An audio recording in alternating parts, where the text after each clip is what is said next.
Hello and welcome to another session of the My Solo 401k Financial YouTube and webinar series. Thank you so much for joining. Let's discuss 2025 Solo 401k magic number, how much W-2 wages needed to max out Solo 401k contributions. If you're on YouTube, please feel free to chat over questions. Please subscribe. Please like this video if you find it helpful. If you're on the other channels as well, like Twitter and LinkedIn, please also feel free to chat over questions. The presentation is being provided for educational purposes only. It should not be construed as tax, legal, or investment advice, nor as a solicitation. When making an investment decision, please consult with your tax attorney and financial professional. We want to take time to highlight some of the great resources. For example, we have our community. We've got over 30,000 members. We've got vibrant forums.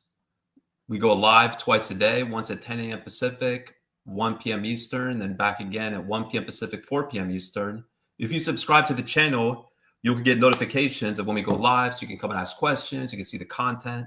So we're going to be talking, this is going to be the first in a series of sessions talking about how much income one needs to be able to maximize contributions. Today's session is focused on businesses taxed as an S-Corp or a C-Corp. So we want to talk about the basics, right? Eligibility. We want to talk about the contribution factors, contribution limits, and then apply that to different scenarios and examples. So as mentioned, we got the community. It's always free to join. All are welcome. You can find it at mysolo401k.net/mycommunity. As far as eligibility, a solo 401k is for an owner-only business with no full-time W-2 employees. So think like an independent contractor, a solo practicing professional, like a CPA or attorney, could be a medical professional. So while this session is focused on businesses that's taxed as an S-Corp, you technically don't need an entity. For example, you could just be a sole proprietor.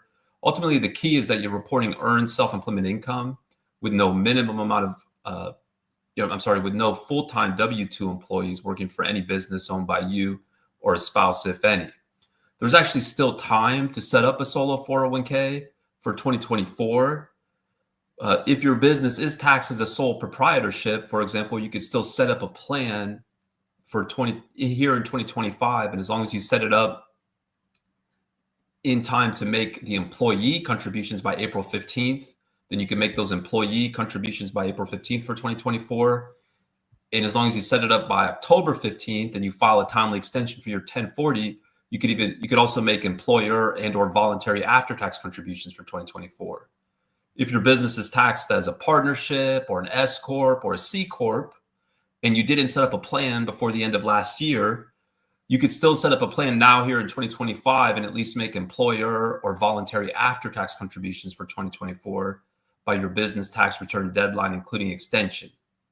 So in terms of some of the factors of how much I can contribute, it's going to depend on multiple factors, including your self-employment income, your age, whether you participate in another plan like a day job plan, the type of contribution that you want to make. So for a business that's taxed as an S-Corp or a C-Corp, self-employment compensation is equal to the W-2 wages that you receive from the S-Corp or the C-Corp. And you can't use W-2 wages from other sources like a day job. You can't use non-earned income, like you couldn't use the owner income that you receive from the S-Corp. So it's got to be based on wages, not passive income. Specifically, you use box 1 of the W-2 plus any pre-tax elected deferrals not in box 1, but over in box 12. So in terms of the limits, so for 2025, the limit increased from $69,000 to $70,000. The catch-up contribution for those the age 50 or older stayed the same at $7,500, and then a new catch-up contribution limit was added for those age 60 to 63, which is $11,250 instead of the $7,500. So for 2025, individuals are going to be able to contribute, if they're age 60 to 63, up to $81,250. Now, there are multiple types of contributions that could be made to a plan, right? In the words of the IRS, a solo 401k allows a self-employed individual to make both employee and employer contributions because that self-employed individual is both the employee and the employer. They wear both hats. That's why a solo 401k plan has the highest contribution limits for any defined contribution plan available to self-employed individuals. And if you have a plan like ours that allows both pre-tax and Roth, as well as mega backdoor Roth, meaning voluntary after-tax contributions, then the individual can make those types of contributions. Now, each different bucket is going to have different limits. For example, the employee limit, which is also referred to as salary deferrals. For 2025, the employee limit is $23,500. So 100% of your W-2 wages, 100% of your self-employment compensation, which is W-2 wages in the case of a business tax as an S-Corp or a C-Corp, up to $23,500, or $31,000 if you're age 50 or older, or $34,750 if you're age 60 to 63. So those contributions can be made as pre-tax or Roth, those employee contributions, at least with our plan, because it allows for both. And then the individual could also make employer contributions.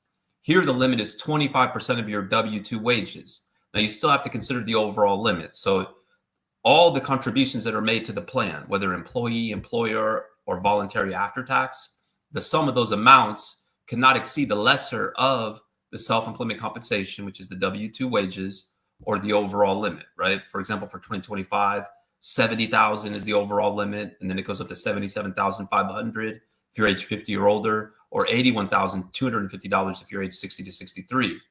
But again, for employer contributions, it's 25% of the W-2, specifically 25% of the amount that's equal to box 1 of the W-2, plus any pre-tax elected deferrals not in box 1, but over in box 12.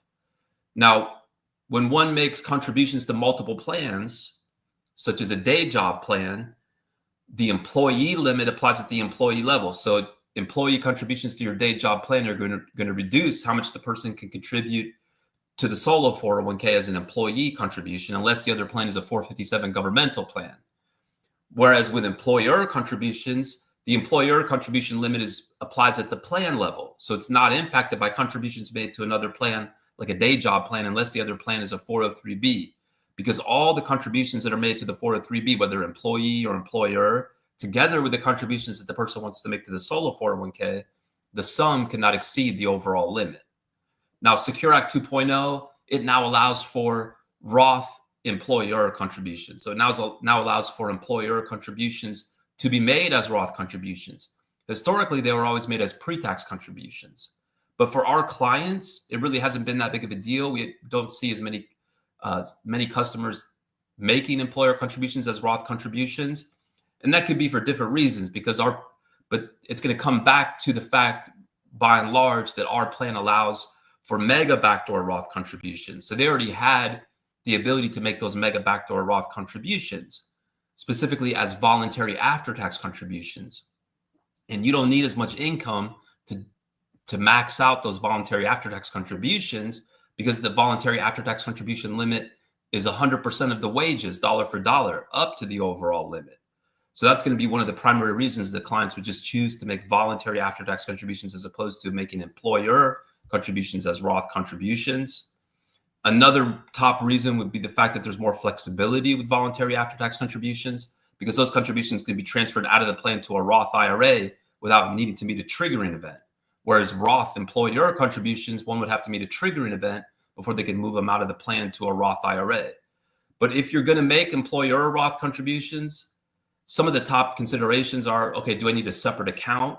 The answer is no. You could use that same Roth account that was used for Roth employee contributions. What is the contribution limit? Again, it's 25% of the self-employment compensation, 25% of the W-2 wages. How do I report employer Roth contributions? This was an open question for almost a year after the Secure Act 2.0 was enacted, because again, historically, employer contributions were always made as pre-tax contributions, therefore as tax deductible. The IRS answered the question in IRS Notice 2024-2, where they state that the employer contributions still need to be reported as tax deductible on the employer's return. In other words, the 1120S in the case of a business tax as an S-Corp, or the 1120 in the case of a business tax as a C-Corp. So tax deductible for the year for which the contribution is made, but taxable to the employee. So you lower the taxes on the employer's return, but then raise them on the employee's return for the year for which the contribution is deposited. So if the contribution is being made, for example, in 2025 for 2024, it would reduce the taxable income of the employer's return for 2024, but then raise it on the employee's return via Form 1099-R that would report that as taxable income to the employee, which would then be reported on their 2025 1040. Now, the last bucket is the voluntary after-tax bucket, and that's how one makes mega backdoor Roth contributions. Here, the limit is the lesser of self-employment compensation and the overall limit. Stated another way, you can contribute 100% of your wages, dollar for dollar, up to the overall limit, right? $70,000 for 2025. Now, it's noteworthy that the catch-up contribution is not made as a voluntary after-tax contribution. So if you're over age 50 for 2025, that's $7,500. If you're age 60 to 63, that's $11,250.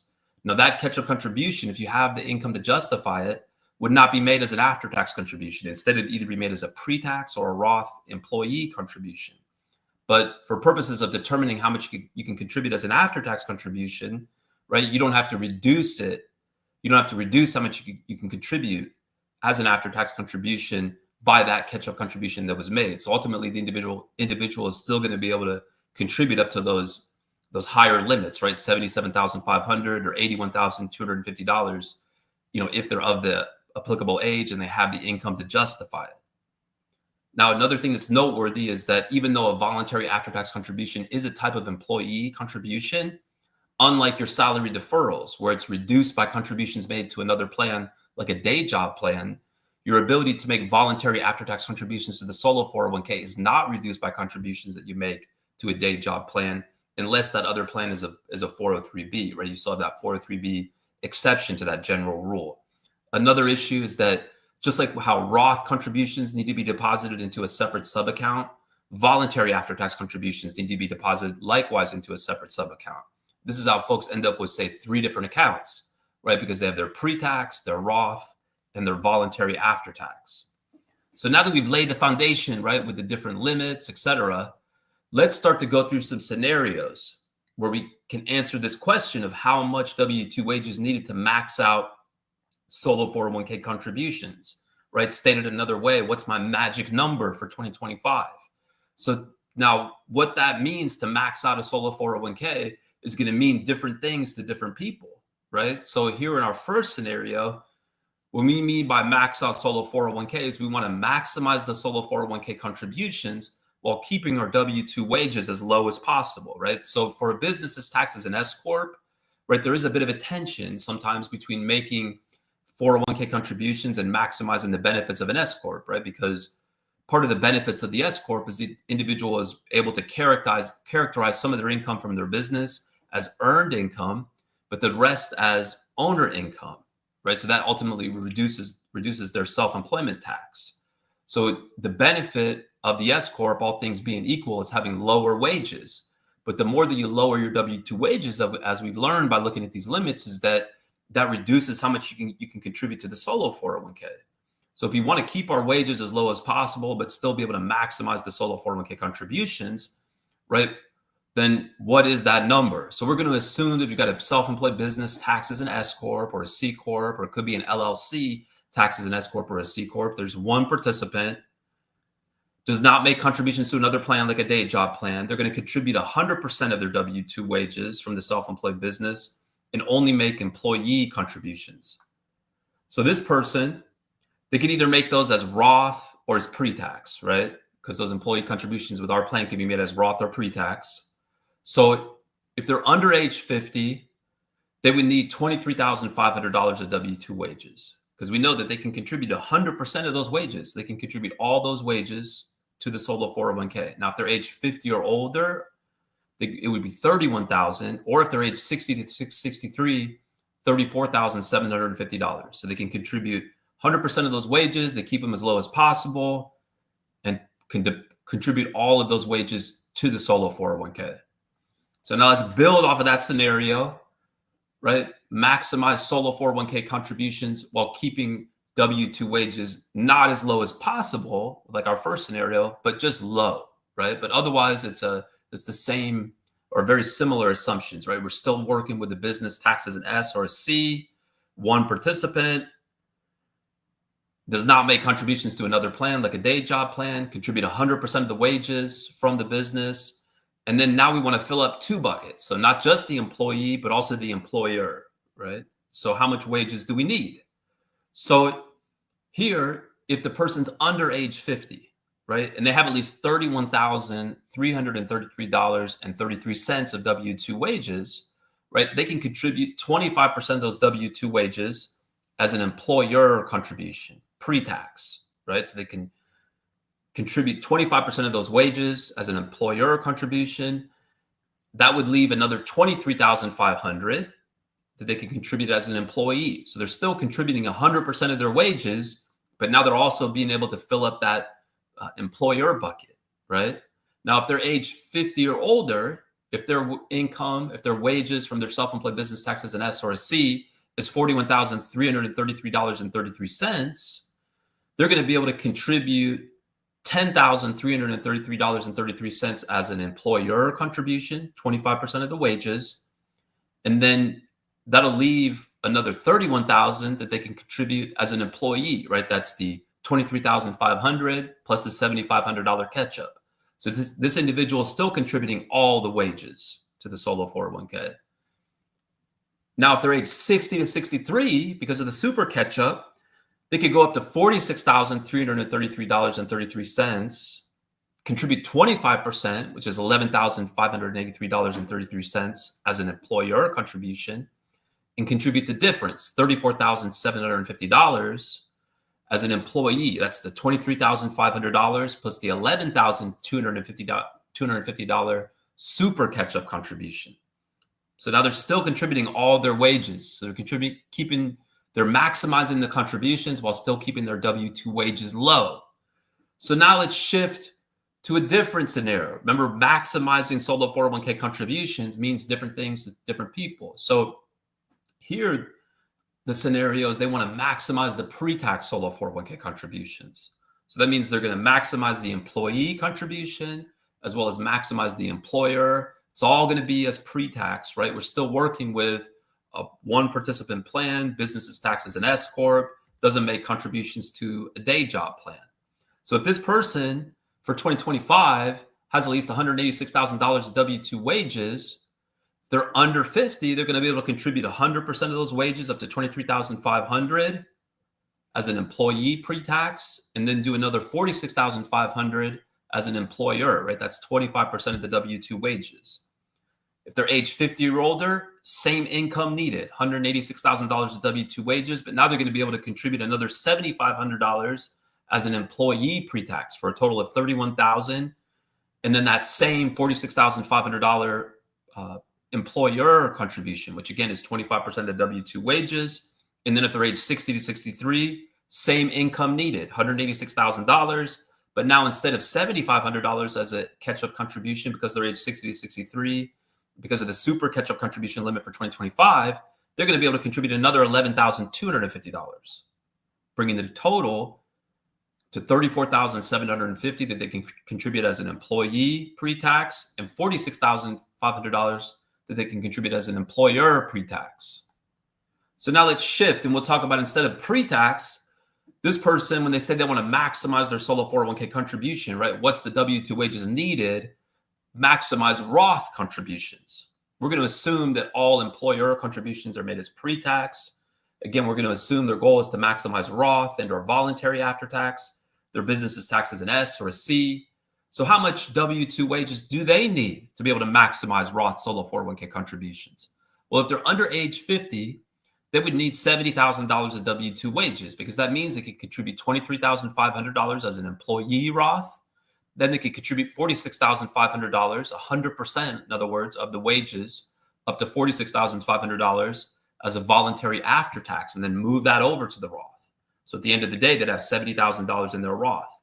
If they're age 50 or older, they would need $77,500 of W-2 wages, because that means that now they can also justify the $7,500 catch-ups. Now they'd be contributing $31,000 as an employee Roth. Remember, the catch-up contribution goes into the employee bucket, not the voluntary after tax, but you don't have to reduce how much you can contribute as a voluntary after tax by that catch-up contribution.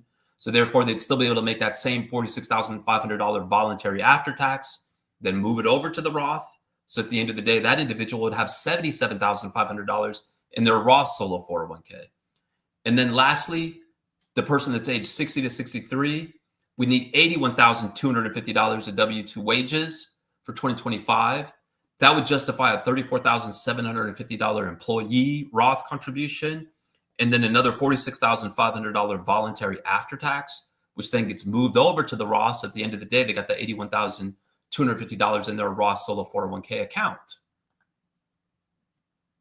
All right, so that takes us to the end of the scenarios. Let's stop and go through some questions. Appreciate all the engagement. Thank you so much. And if you are finding this to be helpful, please like the video on YouTube. Please subscribe so you get notifications. We go live twice a day, once at 10 a.m. Pacific, 1 p.m. Eastern, back again in the afternoon at 1 p.m. Pacific, 4 p.m. Eastern. I do have a solo 401k established in 2023. I do want to qualify for the $1,500 credit. I haven't claimed it so far. That said, how do I do the automatic contribution so I can take advantage of the credit? I'm self-employed. I also have a day job. So let's take a quick look here. Pull up your email. 1 second. I'm going to see if you're a customer.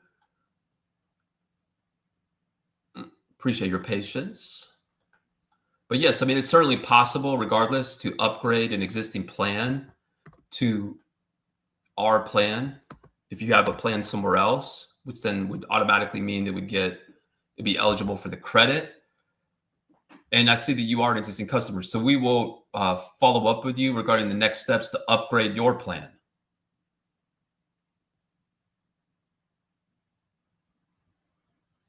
Thank you so much for bringing the good question.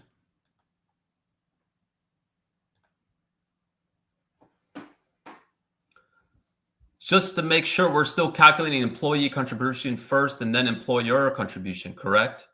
So we were in the examples, but it's not necessary to make employee contributions. One can make employer contributions only or calculate that first. But we were in the examples. Good question.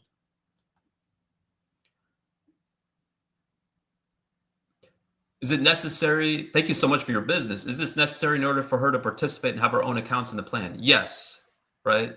So to have a spouse, a solo 401k is a one participant plan. One exception to that one participant requirement is a spouse that's working in the business. So a spouse that's working in the business can also participate in the plan, but that spouse would need to be added as a trustee. So that's why we have that in our application, the opportunity to list the spouse. If the spouse is going to participate, then they're added as a trustee. You got 2 trustees on the plan. Each person is able to have their own accounts, is able to make their own contributions based on their self-employment income, etc. I would like to know what kind of accounts can I open for my purposes. Well, it's certainly possible to open up bank accounts, brokerage accounts, right? We have a good page on our website that goes over some of your options. But of course, if you want to invest in brokerage type investments, one needs a brokerage account to do that. A lot of folks who sign up with us, they want to have the ability to invest in alternative investments, like say real estate or private placements. So having a bank account could really facilitate that. You can have both a bank account and a brokerage account. There's a good page that kind of goes over some of the considerations.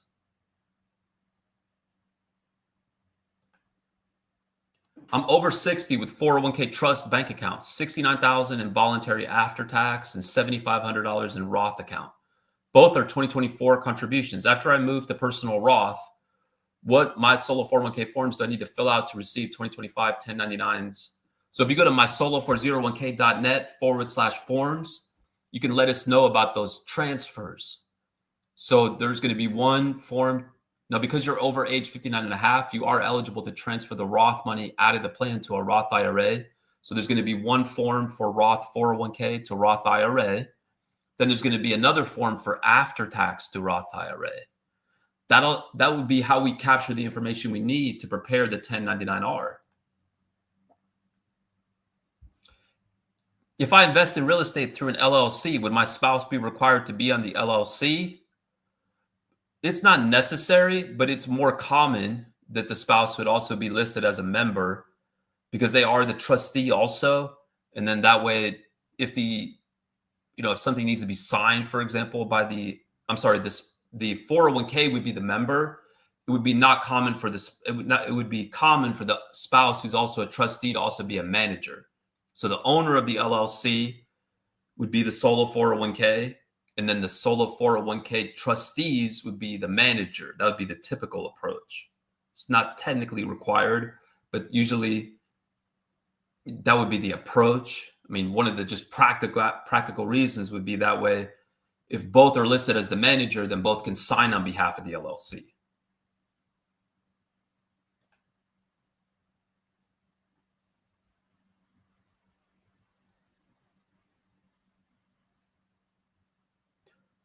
Eligibility for solo 401k, single member, LLC taxes, S-Corp, owner, spouse could be employed for solo 401k purposes.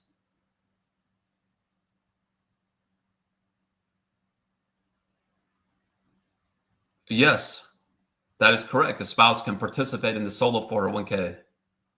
They can be employed. They could get W-2 wages from the business, and they could also participate.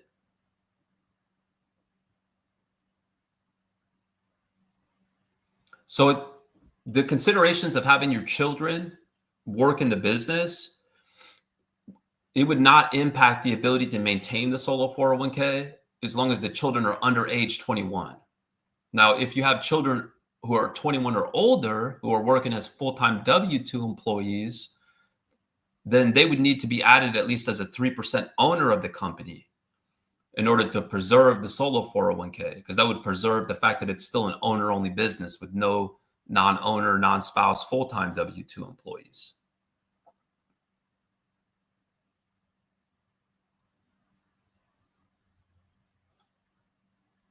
All right, well, let's spend a little bit of time on the top solo 401k features and benefits. So number one would be, as far as some of the top benefits, would be fast account setup and funding.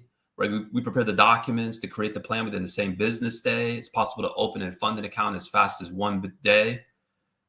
Contributions, that's one of the top reasons, right? That could be pre-tax to reduce your taxable income. Could be Roth, where you've got the potential for tax-free growth, right? The solo 401k has the highest contribution limits for any defined contribution plan available to self-employed persons. So it allows individuals to catch up on the retirement savings.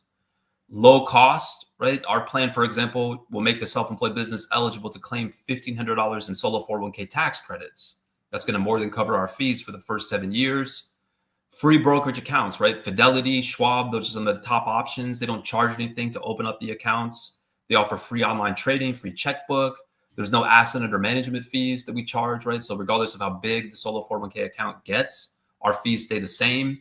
We charge a flat $125 annual fee that provides all the comprehensive solo 401k compliance support at no additional charge. Again, it's flat. You can invest in what you want. So not only the typical brokerage type investments, but also certificate of deposit, real estate, private stock, crypto, precious metals, private placements, notes. Ease of use, right? So one of the most popular options is to open up an account at Fidelity, right? They migrated to an online process. So it's much more streamlined and faster. Fidelity has payroll integration with top providers like Gusto, ADP, Paychex, Rippling. And then through those payroll providers, it's possible to set up automatic recurring contributions, automatic recurring 401k loan payments, right? That's another feature of our plan, which has the benefit of providing access to funds, right? It could be for an emergency purpose or really any purpose via a solo 401k loan where the funds can be accessed tax and penalty free, right? We prepare the required loan documents. As long as it's documented as a loan and paid back according to the terms, it's not going to be subject to taxes or penalties. So the terms provide that you can borrow up to 50% of the balance, not to exceed $50,000, has to be paid back in monthly or quarterly payments, equal payments of principal and interest. Payments are spread over a 5-year term, right? There's no credit check. There's no approval or underwriting process. So the funds could be accessed very quickly. We've also got on our benefits pay rundown here, just again, the comprehensive support that's covered. That's the compliance support that's covered by that flat annual fee, whether that's unlimited free rollovers, the mandatory plan updates and amendments, right? The 401ks are living documents in the sense that the law changes and the documents need to be updated. Once the value of the plan goes above $250,000, there's going to be an informational tax filing requirement called a Form 5500EZ. We handle that Form 5500EZ as an optional free service for our customers. We do it under the electronic filing system just to make it easy for the customer. Also, the Form 1099R. So that would apply, for example, if you're making a mega backdoor Roth contribution. because when you make a mega backdoor Roth contribution, you first deposit after-tax contributions into an after-tax account. Then they get moved out of the after-tax account to a Roth account. So that second step, that move, is reportable on a Form 1099-R. Just to give an example of when a 1099-R might be required. Loan document preparation, we touched on. Phone and email support. Again, we have these daily office hours twice a day. We have our community with over 30,000 members. There's online forums. We have our solo401k.ai chatbot, which is a great way to quickly answer questions and find resources. Wonderful. Let's go through some more of these comments here. Can you send me the links I'll need to move money from the Roth bank account to my personal Roth and voluntary after tax? Want to be sure I use the right ones. So those links would be to let us know about a move so we can capture the information that we need to prepare the 1099-R. But customers work directly with the financial institution where the account is at to move the money. Let's say the money is in a Fidelity account. So let's say you're moving it to a Roth IRA at Fidelity. So you would just work with Fidelity directly to move it from your Roth and after-tax brokerage accounts over to that Roth IRA. These are the forms that clients use to give us the information we need to report that, right? Because that transfer is going to be reportable on 1099-R. But here is that form. Let me know if that doesn't answer your question. Thank you so much. How do I auto contribute 3% to get the $1,500 credit? I do have the solo 401k. Let's grab your email, make sure yes, I saw that. So we're going to send you the next steps so you could upgrade your plan to be able to make it eligible to claim the credit. Good question. I saw that earlier. We tagged your email. We'll follow up with you after this call. Thank you so much for joining. We appreciate the good question and appreciate your business. So if children 21 or plus age get 3% ownership, yes, if they are also working in the business and reporting their own earned self-employment income, such as their own W-2. They would have to be added as a trustee. They'd have to be at least a 30% or more owner. They have to be at least 21 or older. They got to be receiving earned self-employment income like W-2 wages. So as far as that magic number, and we're going to have a blog post on this topic, we went through these slides here. If you go back and watch the recording, you're going to be able to watch it. We've got different scenarios, right? Here's the one we'll post it, the video, we'll post the blog with all the content. But, right, if you want to keep your wages as low as possible, that's going to be because you'll be able to contribute all of those amounts. If you want to keep it low, right, you want to fill up both the employee and the employer. Those are the amounts needed, depending on your age. If you want to maximize pre-tax, that's the number that's needed. 186. And then if you want to maximize Roth, those are the scenarios we went through. But thank you so much for joining. Again, if you subscribe to the channel, you get the notifications. You could join live. Just check the history on the YouTube. Then you better watch the video. Again, we'll have a blog. We'll post all this in an infographic format.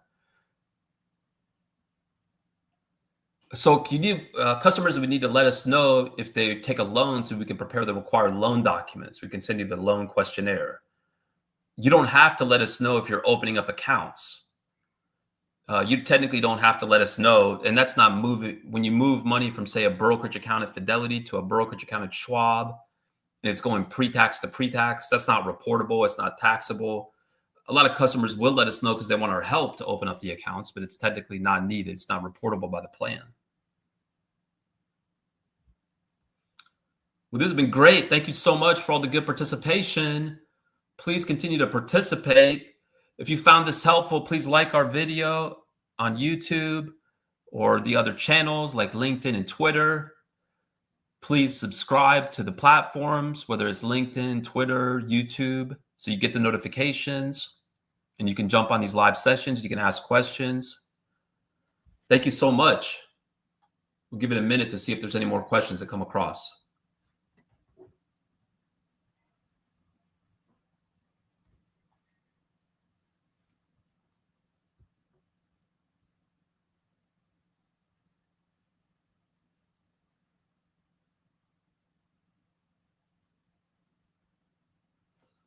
All right. Well, I'm not seeing any today. So again, thanks so much for the good participation. Not seeing any more. So thank you so much, everyone. Take care.